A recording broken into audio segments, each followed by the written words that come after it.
Joining us now, the general manager of the Utah Jazz, Justin Zanik, with us here on Jake and Ben. Justin, great to see you. Thank you very much for your time. We really appreciate it. Of course, Jake. Great to see you guys, too. And no piercings here either. Yeah, I'm not. Well, you got stitched up. You got a pretty good laceration, I imagine. I should just go bejewel that thing. Yeah, right. You're doing okay? Like last time I talked to you, you were telling us that you needed a kidney transplant, and it was scary.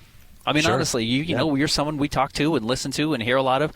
We want everyone to be healthy and okay, and you're here, and that's a really good sign. Yep, feeling great. University of Utah and their medical team, you know, obviously take great care of us here at the Jazz and took great care of me and my family, and now it's just making sure and maintaining, and we've got a ton of energy and be back on the road with the team this year. Cleared to travel last week. Great. So it's been great.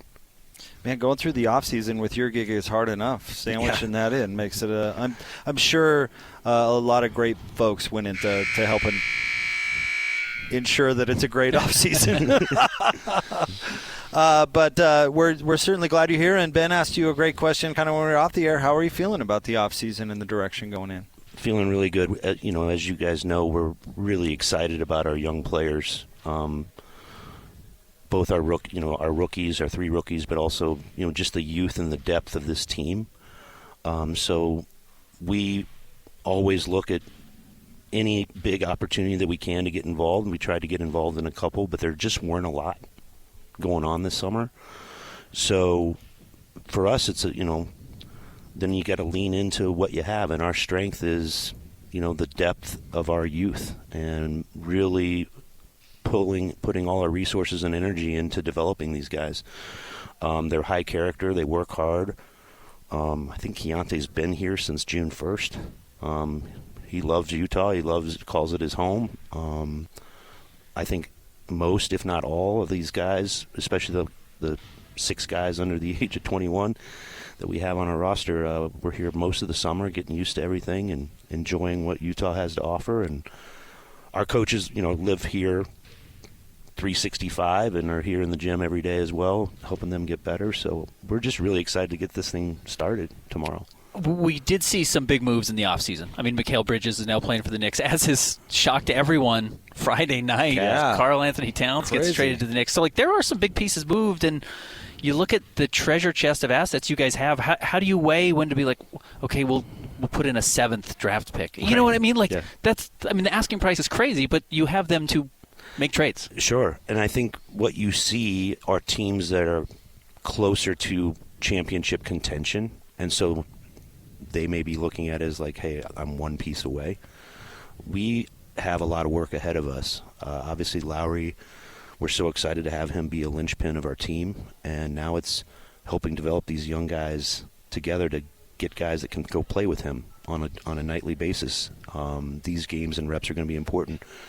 Any of those players that if we had acquired, I think would have obviously made us better, but I don't think it would have helped us skip steps to be championship contenders. So it takes time. It's not something that the Jazz have done as an organization ever in terms of really, with all the playoff appearances and making the playoffs so many times here in Utah, but being a 1 seed, being a 2 seed, and really having multiple shots over multiple years to get past. I mean, we haven't been past the second round since 2007. So it's time for us to really invest in these guys, and that's where those assets are for, of either continuing to take these players if we like them, or package those picks into something that can be a cornerstone with Lowry and hopefully a few others in the next couple of years with our young guys developing.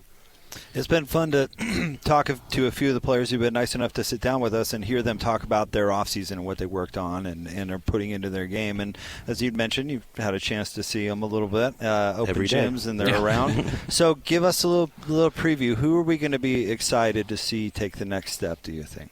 I think, the expectations for these guys is step by step. So the big difference is if you looked at our rookies last year, Keontae, Taylor, and Bryce, and just took a snapshot of like just their bodies this time last year. And now when you see them on opening night and be like, wow, there's noticeable changes.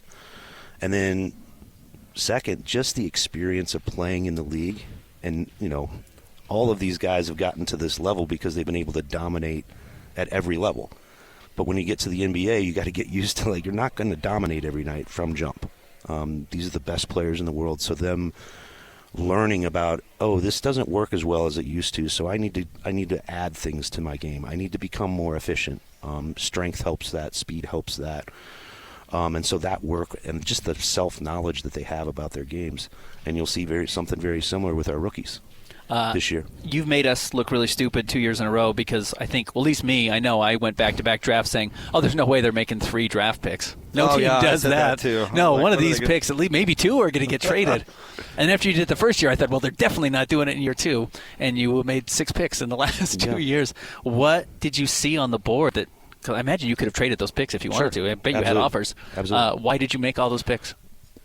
First of all, how dare you? Yeah. Second of all, no, I mean, we had multiple opportunities to trade them. We obviously are aggressive and look to move up, move down, move out if the price is right. But the quality of the players in this draft at where we picked them was it's a no-brainer to get Cody at 10 and Isaiah at 29 and Kyle at 32. It's just these 3 guys add to our group. They have very good brains. They know how to play.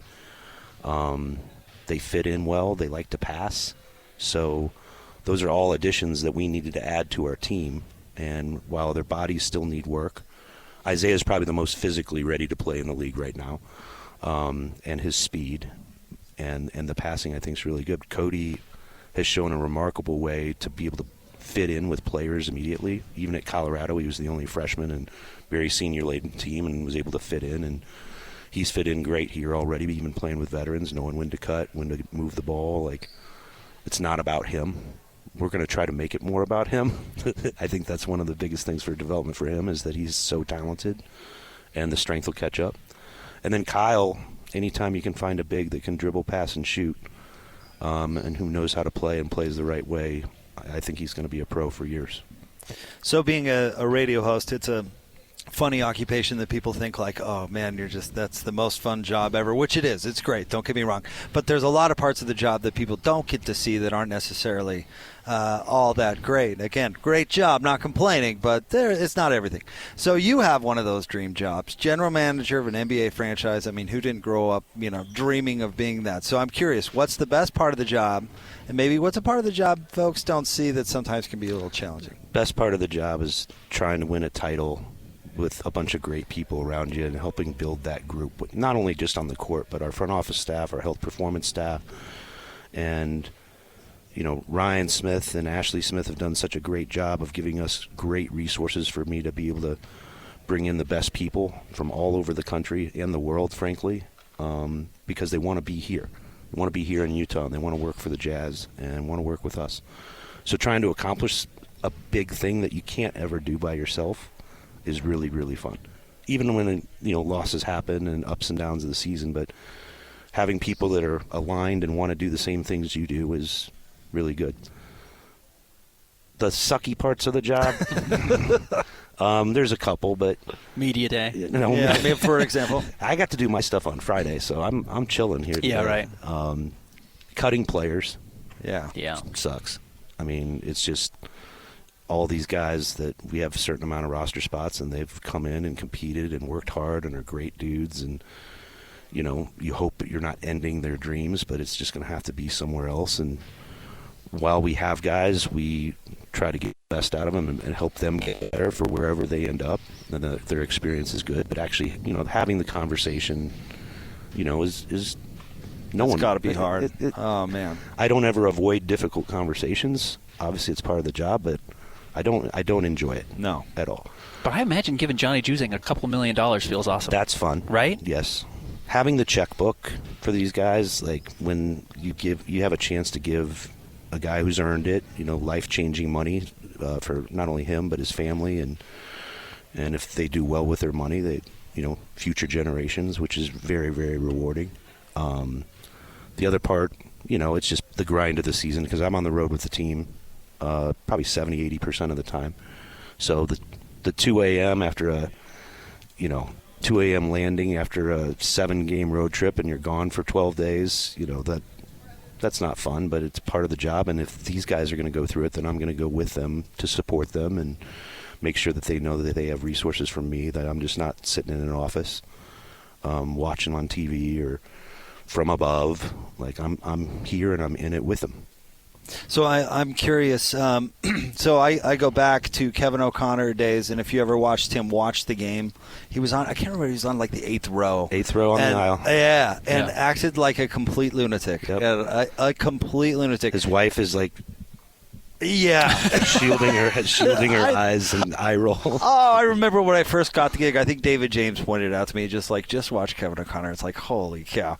And then Dennis had a different approach during games, right, where he certainly wasn't visible like that. Much more stoic. How are you during games? Are you cool under pressure during games? Do you get into it? How are you during games? I don't quite run down the aisle when it's a bad call by the refs like Kevin used to.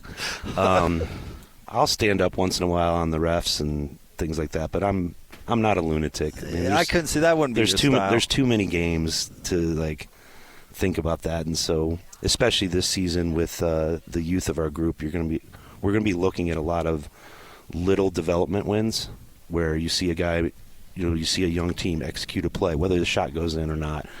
Like refs calls or not, like it's not something, one, I can control, and two, is not going to really affect what we're trying to accomplish this year. Right.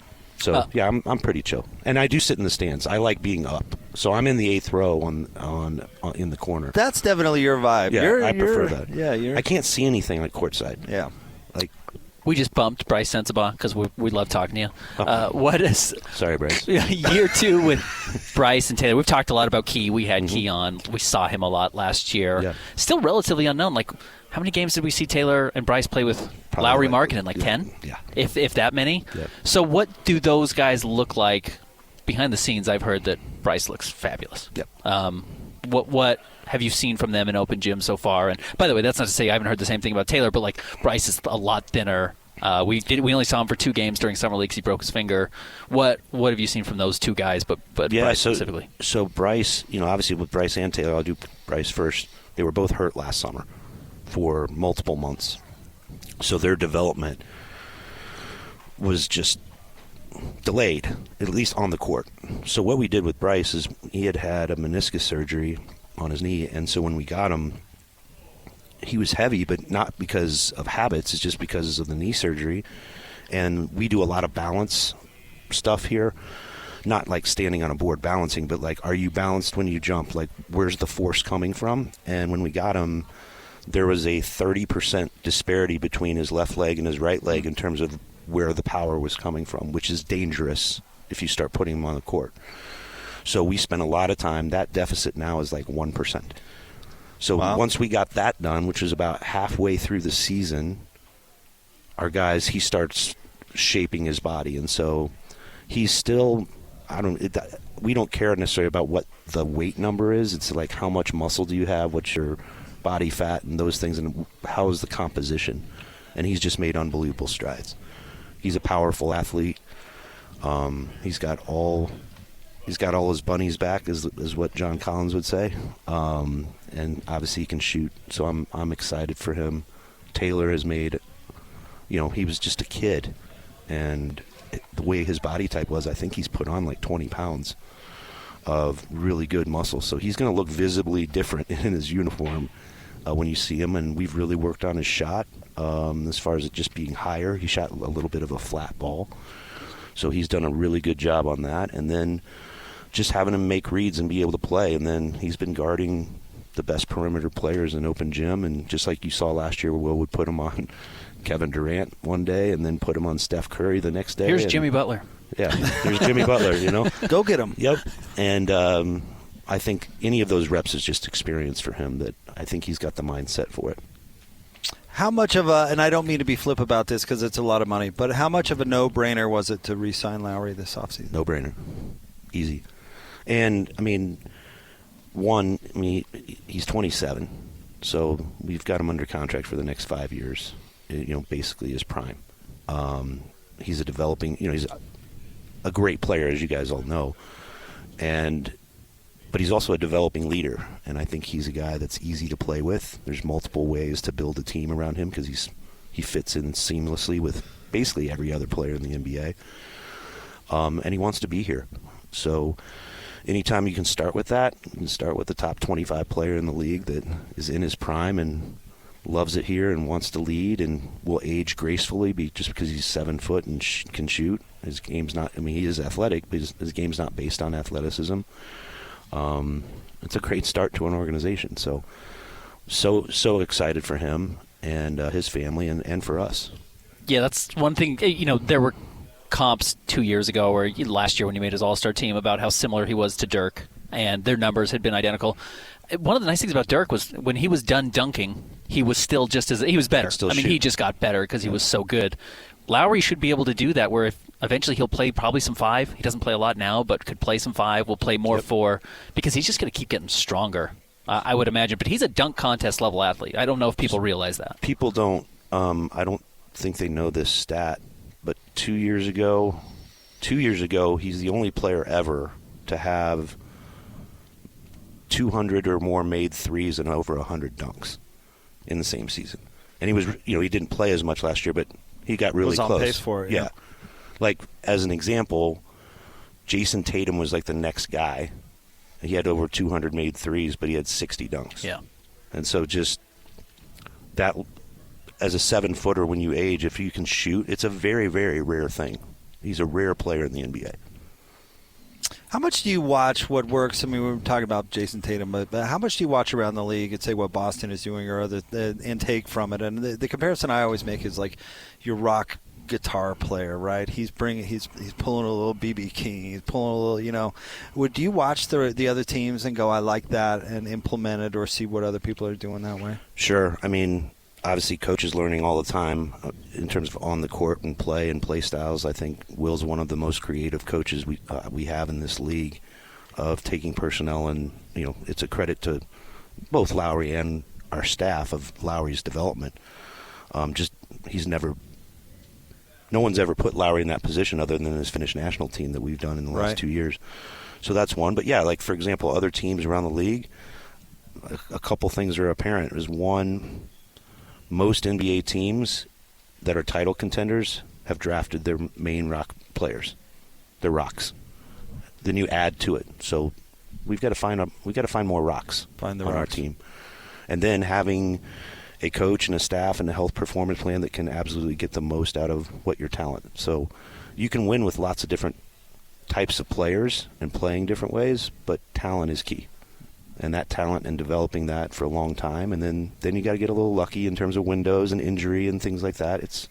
It's not a cakewalk every year, and that's why we've had like 6 different champions in the last 6 years. Right, I think it's something like that. Which I love, by the way, as opposed to the same team Yeah. wins it every year. I love it.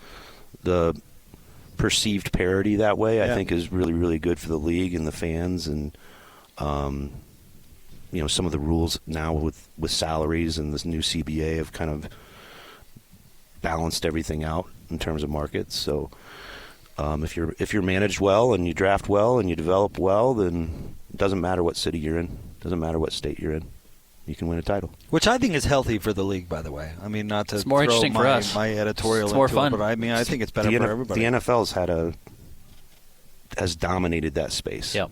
I grew up a Chiefs fan. I'm from Kansas City. Oh, you're riding high these days. The first 40 years sucked, Jake. Okay. Just so we're you clear. paid your dues. just so we're clear. But I remember the year before they hired Andy Reid, they were 2-14. I called my mom. She's there, and I said, when they hired Andy, I said, Mom, you need to go buy season tickets. She's like, why? I said, Andy Reid will turn this thing around. So she did. That was the first time. I mean, she's 75 now. She's had him since Andy's first year, and it's been like a blessing for her to just watch this run. But the point is that you have a team that was 2-14, and then you get another coach and the parity of the season and your schedule, and then you go, I think they went like 11-5 and made the playoffs.